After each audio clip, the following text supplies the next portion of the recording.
Тұздықталған қызанақ пен қиярды дайындау үшін 3-4 келі бәдірең аламыз. Қияр жақсылап жуып, екі басын кесіп, салқын суға 2-3 сағатқа салып қоямыз.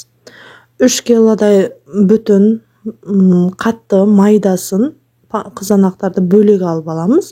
Қалған 3 келадай қызанақтарды жақсылап жуып, салатқа турағандай ғып майдалап турап аламыз.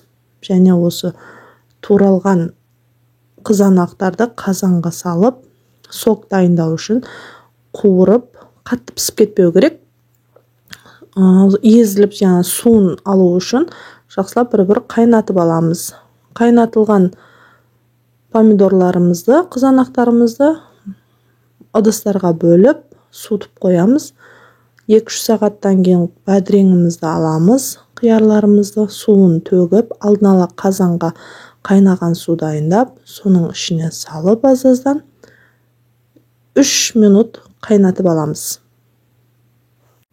Қайнаған суға салып алатынымыздың себебі, біздің қиярларымыз теплицада өседі, ол жерде түрлі селитра сияқты әртүрлі дәрілер береді. Сол дәрілер шығу үшін салқын суға салып қоятынымызды сол себепті 2 сағат салып қойсаңыздар, өзі көресіздер, газдар шығады, майда-майда шарик-шарик болып, 2-3 сағат тұрса, және қайнаған суға салып аламыз.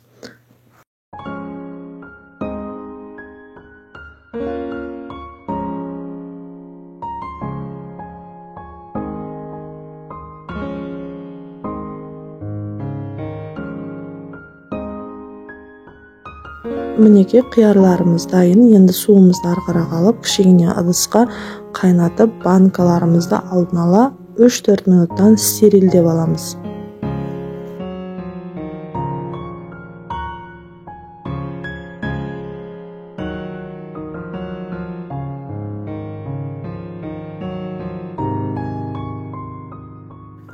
Ыстық суымызды өшіріп, ысырап қылмаймыз. Қалған ыстық суға кептірілген укропымызды жақсылап жуып шайып аламыз. Себебі ол шаңда тұрады, базарда, дүкенде, дүкен сөрелерінде тұрады дегендей.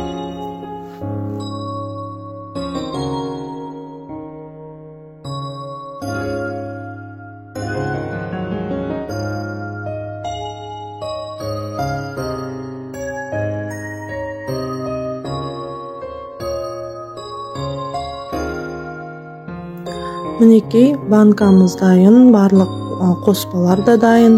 Ішіне салатын, яғни әркім өзінің қалауы. Мен ішіне укроптарды жақсылап жайғастырып аламын. Онан соң орам жапырақ, болгарскийлер, чеснок, ащы бұрыш, қызанақ және де қияр саламын.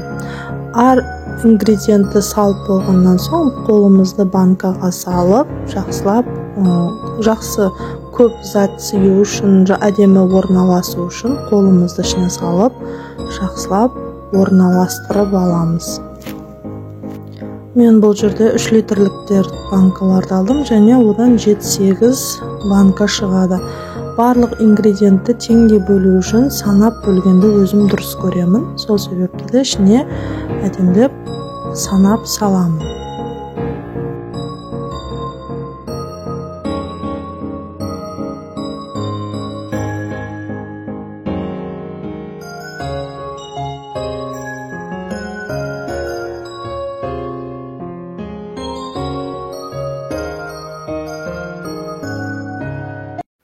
Қиярларды алған кезінде бұл жерде барынша майдасын алғандарыңыз әдемі. Майдасы іші босап кетпейді, жегенде де өте сұлу болады. Ал қызанақтардың да барынша майдасы қаттысын алу керек, себебі ол судың ішінде бізде бірнеше айлар тұрады. Енді сулы помидор, мен бұл жерде сулы помидор алдым. Әркім өзінің қалауы. Майда ТМК тұқымын алуға да болады. Қатты, еттілеу. Яғни қызанақтың сулысын, еттісін ұнататындар өздеріңіздің қалауларыңызға қарай.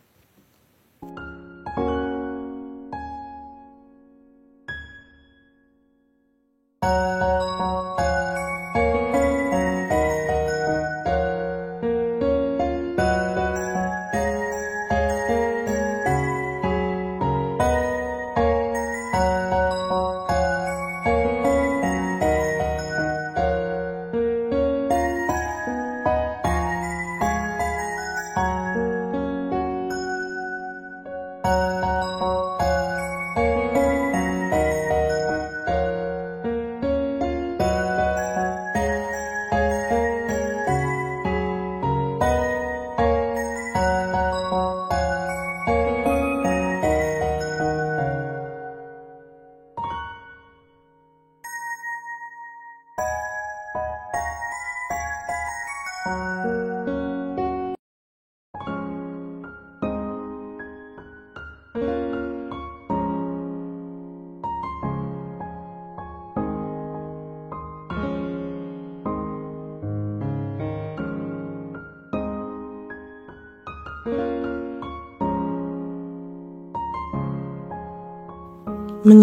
барлық қоспаларымызды орналастырып алдық банкаға.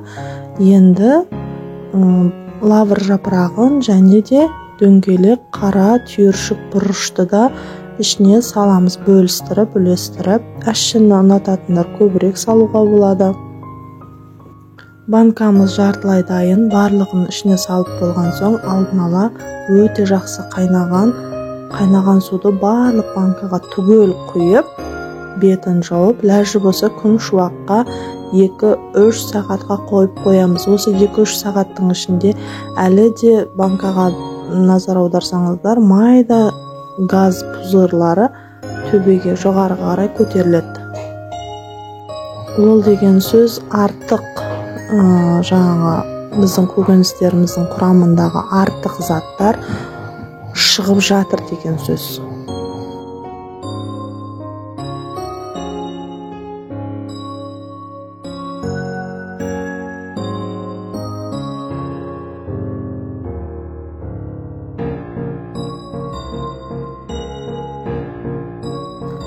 Қайнаған суымызды құйып қойдық. 2-3 сағатымыз өтеміз дегенше біз сотқа кірісеміз.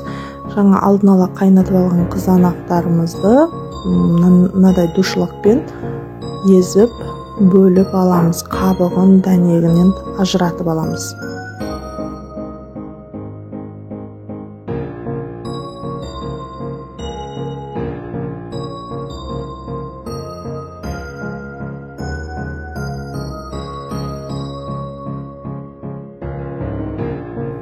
Барлығын душылықтан өткізіп болған соң, үлкендеу ыдысқа бірге бір құямыз ғой. Сок бір керсен болса, суда шілей бір керсен қоймасаңыздар да, суды жарты керсенге құямыз. Егер біздің қызанағымыз қою болып кететін болса, ол соғымыз цицибиде сияқты болып ұйып қалады ішінде. Сол себепті сұйықтау болған дұрыс. Суымызды қосып, енді соғымыз қайнаймын дегенше біз банкадағы суларды төгіп тастаймыз. Оны ажыратып алудың, бөлек ыдысқа құйып алудың қажеті жоқ. Бұл жай ғана су, төгіп тастауға да болады. Барлық банкаларды жеке дара босатып аламыз суынан.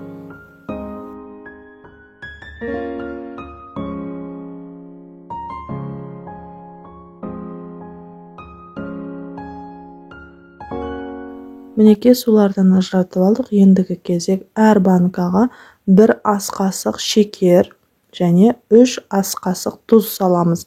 Шекер салған себебіміз біздің ішіндегі жаңағы бадрең, қияр, болгарский және де капусталарымыз, как свежий сияқты қытыр-қытыр деген дауыс шығып, гіршілдетіп жегіміз келеді қыстың күні, солып қалмай.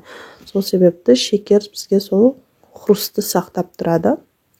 Және де үстіне қайнаған дайын болған соғымызды құямыз. Және де әр банкаға 1 шай қасықтың 4-тен 1 бөлігі уксус саламыз.